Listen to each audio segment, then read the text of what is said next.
Students problem discuss करेंगे हम first equation of motion से रिलेटेड,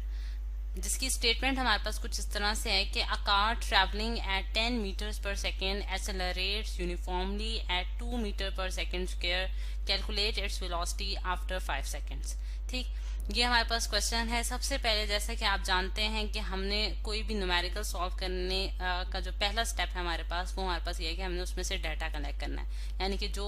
हमारे पास बेसिक इन्फॉर्मेशन जो कि हमें स्टेटमेंट में गिवन है। अब आप स्टेटमेंट को दोबारा अगर रीड करें तो उसमें ये बताया जा रहा है कि हमारे पास एक कार है जो कि ट्रेवल कर रही है at a speed of 10 metres per second. हमें स्पीड का यूनिट जो है वो हमारे पास क्या होता है, मीटर्स पर सेकेंड। तो हमें यहाँ से पता चला कि उसकी जो वेलोसिटी है, यानी कि उसकी जो हमारे पास इनिशियल वेलोसिटी जिससे वो स्टार्ट करी है अपनी मोशन, वो हमारे पास कितनी आ गई स्टूडेंट्स, 10 मीटर्स पर सेकेंड। ठीक है, और वो एक्सेलरेट कर रही है यूनिफॉर्मली। ठीक है, यानी कि उसके पास यूनिफॉर्म एक्सेलरेशन है, और उस एक्सेलरेशन की जो वैल्यू है students A is equal to, वो हमारे पास क्या है, 2 मीटर्स पर सेकेंड स्क्वायर। ठीक है, और हमने क्या फाइंड आउट करनी है,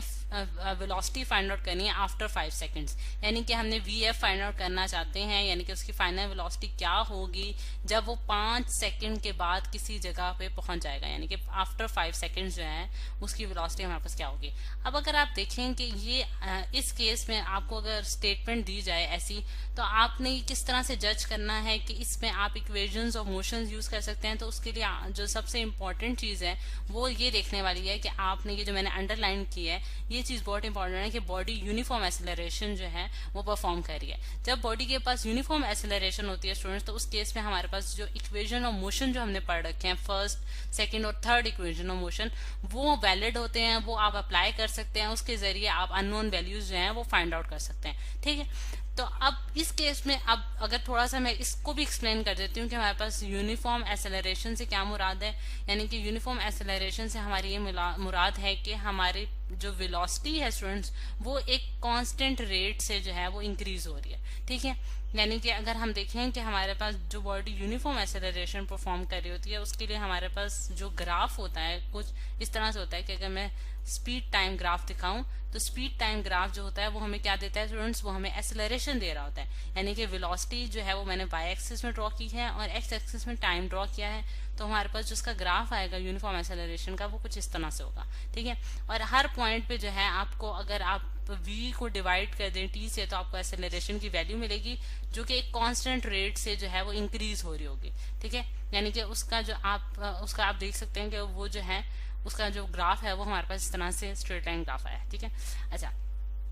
अब ये चीज होगी। अब अगर हम देखें स्टूडेंट्स कि हमें ये कैसे पता चलेगा कि हमने कौन सी इक्वेशन ऑफ मोशन लगानी है, यानी कि फर्स्ट सेकंड और थर्ड, तो हमने 3 इक्वेशन पढ़ रखी हैं, तो उनमें से हम कौन सी वैलिड इक्वेशन होगी जो कि हम अप्लाई कर सकते हैं। तो अगर मैं यहाँ तीनों इक्वेशंस लिखूं, यानी कि फर्स्ट सेकंड और थर्ड, तो आप देख सकते हैं कि अगर मैं फर्स्ट इक्वेशन लिखने जा रही हूँ, V F is equals to V I plus A T. ठीक है, और सेकेंड इक्वेशन ऑफ मोशन जो है वो हमारे पास क्या है students, S is equals to V I T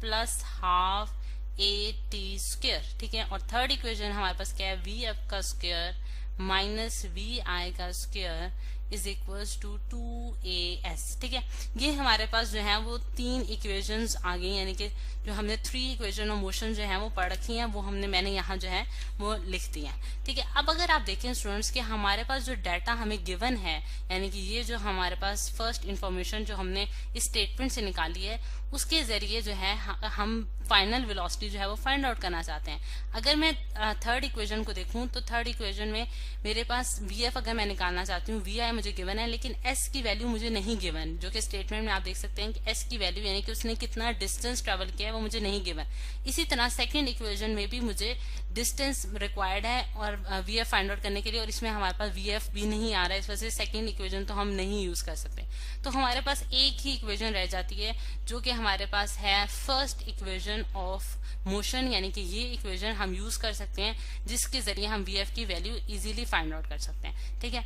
अब आप देखें कि हम V F is equals to first equation of motion use करेंगे V I plus A T. ठीक है, और वी आई हमारे पास, इसमें आप वैल्यूज पुट करेंगे तो हमारे पास 10 मीटर्स पर सेकंड है, एक्सेलरेशन हमें गिवन है कि 2 है, और हमारे पास टाइम जो है स्टूडेंट्स वो 5 सेकंड्स का गिवन है। तो आप वी एफ की वैल्यू जो है यहाँ से इजीली कैलकुलेट कर सकते हैं, यानी कि हमारे पास VF क्या आ जाएगा स्टूडेंट्स, 10 प्लस 2 5 भी 10 होता है, तो 10 प्लस 10 हमारे पास क्या आ गया, 20 मीटर्स पर सेकेंड। तो ये है स्टूडेंट्स हमारे पास इसकी फाइनल वेलोसिटी जो कि कार ने अटेन की है आफ्टर 5 सेकेंड्स, यानी कि 5 सेकेंड्स के बाद जो कार के पास वेलोसिटी होगी वो कितनी होगी, 20 मीटर पर सेकेंड की। और जबकि उसकी इनिशियल वेलोसिटी क्या थी, 10 मीटर पर सेकेंड, यानी कि आप देख सकते हैं कि उसके अंदर जो इंक्रीज आ रहा है वो 2 के रेट से वो इंक्रीज हो रही है, यानी कि आप 2 को अगर 10 से मल्टीप्लाई करें तो आपके पास जो है वो अगेन आपके पास जो है वो 20 आ जाएगा। इस तरह से हमने देखा कि हमारे पास जो बॉडी है वो यूनिफॉर्म एक्सेलरेशन से मूव कर रही है, और आफ्टर आप जैसा 5 सेकंड्स